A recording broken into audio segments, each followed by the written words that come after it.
Good morning on day 2 of our trip. Welcome to Himachal.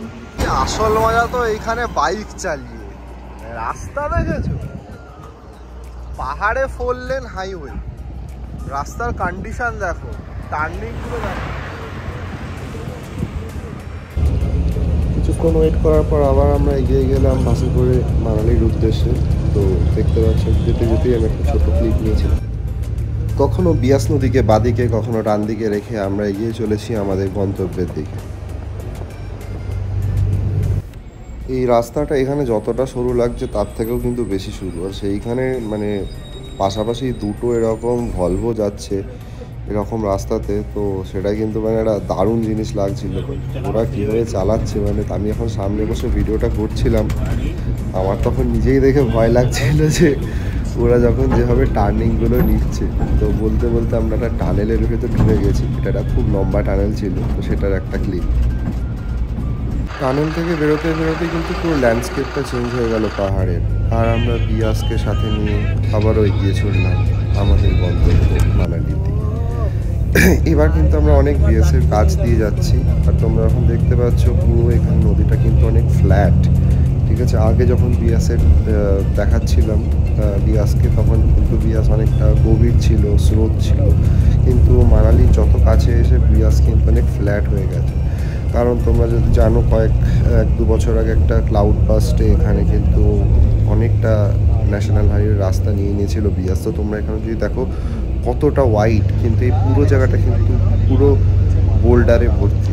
আর নদীর বোল্ডারগুলো যদি তোমরা দেখো যে গোল গোল হয়, কারণ ওখানে নদীগুলোকে যখন ওপর থেকে আসে না, নদীর জলের স্রোতে ঘষে ঘষে ঘষে ঘষে কিন্তু ওগুলোকে পুরো গোল হয়ে যায়। দেখো হট এয়ার বেলুন সুন্দর, আর ওই হট এয়ার বেলুনের পেছনেই দেখতে পাচ্ছি আমরা একটা স্নো ক্যাপ মাউন্টেন।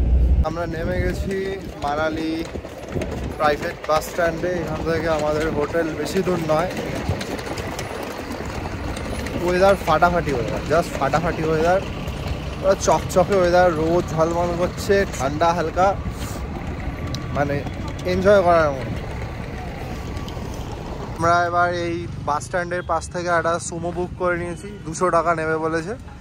এইখানে আমাদের এই শিয়াল বলে একটা জায়গা আছে, এইখানে মল রোডের ধারেই, তো ওইখানে আমাদের হোমস্টেটা।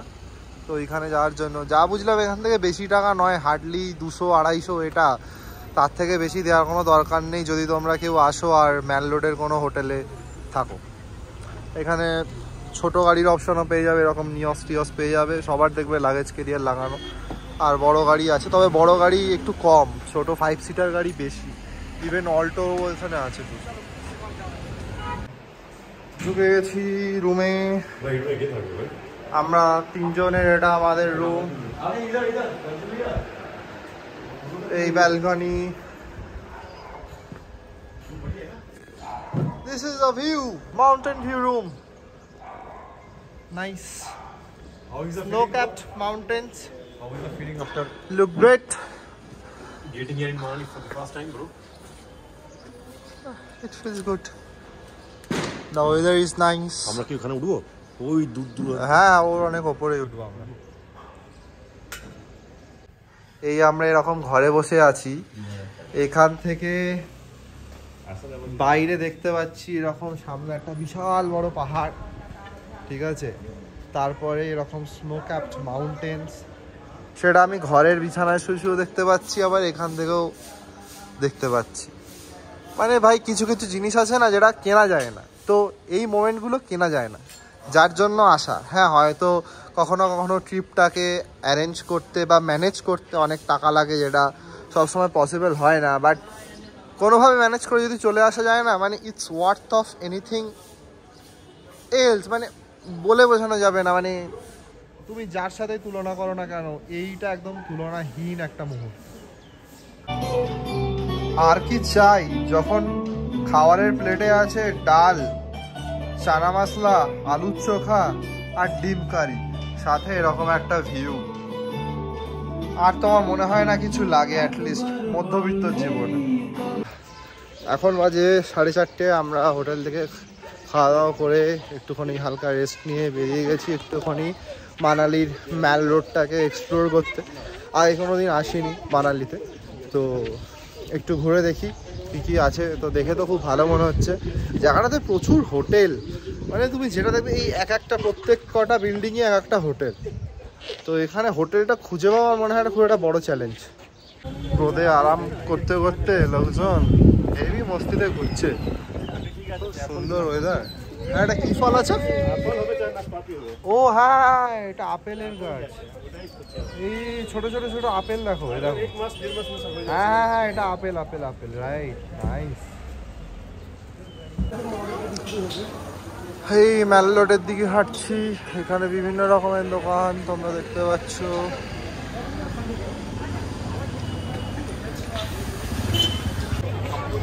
মানালির ম্যাল রোডে আছি আমরা এখন। এখানে দেখতে পাচ্ছ অনেক দোকান, অ্যাকচুয়ালি এখানে প্রচুর দোকান আছে, মন্দির আছে। এটা একটা এরকম মন্দির যেরকম দেখতে পাচ্ছি, অসংখ্য দোকান এখানে, যেখানেই তোমরা ঘুরতে চাও দেখতে পাবো।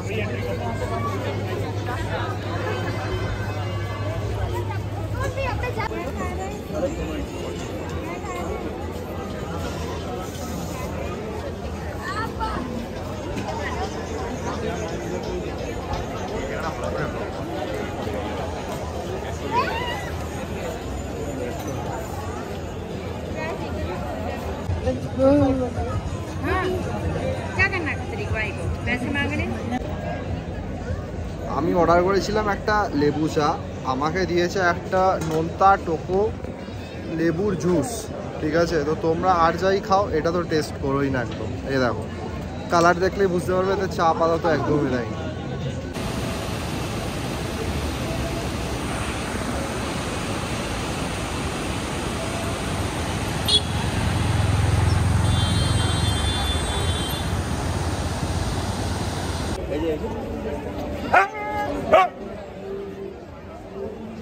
এটা হাস্কি না, আমি শিওর উলফ আছে এটা। তো এখানে না কি বলতো ব্যাপারটা, আমি এটা বুঝলাম যে এখানে না রাতে আর সকালে মানে খুব একটা টেম্পারেচার ডিফারেন্স নেই। আমি যা দেখছিলাম, মানে আমাদের যেরকম হয়, মানে কলকাতাতে শীতকালে যেরকম হয় কি সকালবেলা মনে হয় যে হ্যাঁ ঠিক আছে গরম, রাতের বেলা ঠান্ডা পড়ছে, বাট এখানে ওরকম ব্যাপারটা নেই। এখানে ওই সকালেও আমার ঠান্ডা ঠান্ডা লাগছিল, রাতেও ঠান্ডা ঠান্ডা লাগছে, আর সেই ঠান্ডাটার ডিফারেন্স খুব একটা বেশি নয়। তো মানে সকালেও আমি এটাই পরেছিলাম, রাতেও এটাই পরে আছি। আমি রাতে ভাবছিলাম যে আমি কিছু এক্সট্রা পরবো, বাট সেরকম কিছু পরতে লাগেনি। তো লোকজন যা দেখছি বাইরে, তারাও নর্মাল জামা কাপড় পরেই ঘোরাঘুরি করছে। এখানে এখনও লোকজন হাঁটাহাঁটি করছে, দেখতে পাবে লোকজন হাঁটাহাঁটি করছে, গাড়ি ফাড়ি পার্ক করছে। তো সেরকম খুব একটা ডিফারেন্স নেই। তো অ্যাটলিস্ট আমার মনে হয় জুন মাসের যে ওয়েদারটা আছে এটা খুব একটা ফেভারেবল ওয়েদার। তো এই ওয়েদারে আমার মনে হয় না খুব একটা টেম্পারেচার ডিফারেন্স হয় রাতে বা সকালে। তো ওরকম তোমরা প্ল্যান করে আসতে পারো যদি তোমরা মানালি বা আশপাশের প্ল্যান করো। আই গেস মানে আমি আগে গিয়ে বলতে পারছি না লাদাখে কি হবে না হবে, কারণ যা টেম্পারেচার ফোরকাস্ট দেখেছি লাদাখে সকাল আর রাতের মধ্যে দের ইজ সাম ডিফারেন্স, ঠিক আছে? তো মানালিতে ওরকম নেই, এটুকু আমি কনফার্ম করছি। এখন রাত্রির হয়ে গেছে, আমরা এবার ডিনার করব। এতক্ষণ রুমে বসে গল্প টল্প করছিলাম, এখন আর কিছু দেখা যাচ্ছে না। ভাবছিলাম যে রাতে এখান থেকে এই পেছনের আকাশটা থেকে স্টারি স্কাই দেখা যাবে, বাট ওরকম কিছু দেখা যাচ্ছে না। বাট এনিওয়ে, তো এখন ডিনার করে ঘুমিয়ে পড়বো। তো আজকের ভ্লগটা এখানেই শেষ করে দিচ্ছি, কালকে দেখা হচ্ছে জিসপাতে। Bye bye, good night.